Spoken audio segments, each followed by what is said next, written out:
When we started Station 1, we just got some rotation awareness. We're going to do one of the hardest rotations you've ever done, which is while you're squatting, and that winds up being one of the big barriers to overhead squatting. Ankle or T-spine mobility, one of them's going to get you. And you should already know which one the problem is if you're screening, but believe it or not, this is a nice solution and awareness point for both. First thing I'm going to do is put both clubs in one hand and get a little more weight here.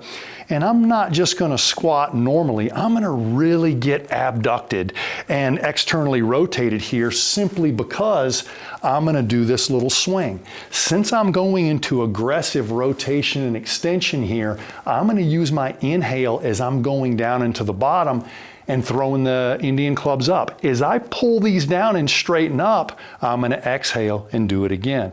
Obviously, I can't do both sides, so I'm really going to explore my rotation range of motion in my squat to the right first, then I'm going to do it to the left. So movement goes like this.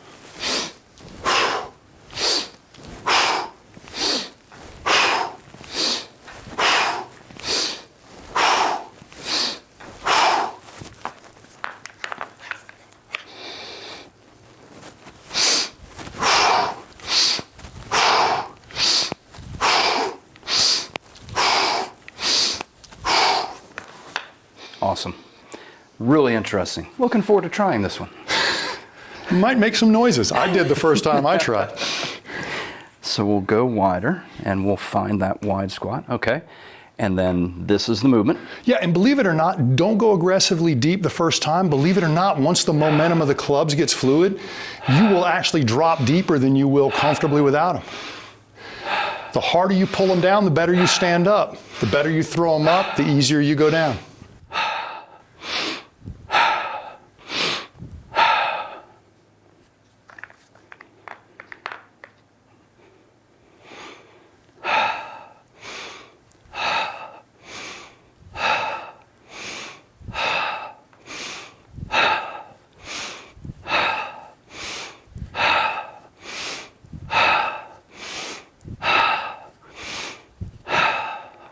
I'm much more interested in what you think of these moves after you've done them than while you're just watching, because you and I easily would both formulate quick opinions about these moves being classically Indian club trained had we not participated in them. I've got 2 years playing like this, and I love introducing something like this to somebody with your experience, because this has given me some wiggle room where people don't have to have a lot of reps with these to actually become movement aware. And everything we've been doing serves both as an awareness station and a correction. And some are going to expose your awareness. You keep revisiting those. Some wind up being challenging, but believe it or not, they're polishing everything that you wish would get better. So yeah, revisit that.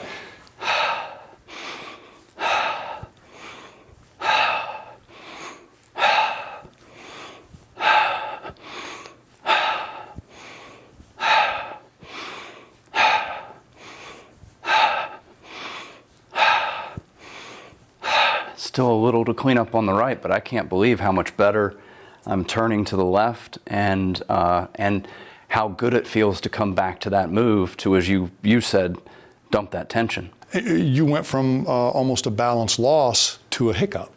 Right. And I really want you to understand how to capitalize on this in a session if you're doing it for yourself, and give yourself a little bit of learning time, but also realize how much changes real time when we do dynamic mobility and stability, but not for the purpose of mobility and stability. We're just doing a move, trying to cover a breathing cadence, but it's really neat when you go back and screen somebody and do balance screens and breathing screens to see how much changed without isolation. These are full body, integrative, low load movements that allow you to work within the mobility and stability you have. Where you have a hiccup, don't obsess on it. Believe it or not, a few more reps usually does a lot. And you may wonder, how does that so quickly change flexibility? If you're tense, it changes it real quick. And if you're tight, it changes it slow, but in a very effective way. Awesome. And this has been really live coaching. I saw you demonstrate these like for 3 or 4 reps earlier, and this is really the first time that I've done these moves for any sort of reps. And that sort of live coaching, you'd think we'd practice this and everything like that. I love capturing this live coaching and having these moments on film, because now when you're doing it at home, you know how this progresses, you know what it looks like, you hear the coaching and cueing coming out of Gray, and I think it's just really powerful, and I know these are going to make it into my routine.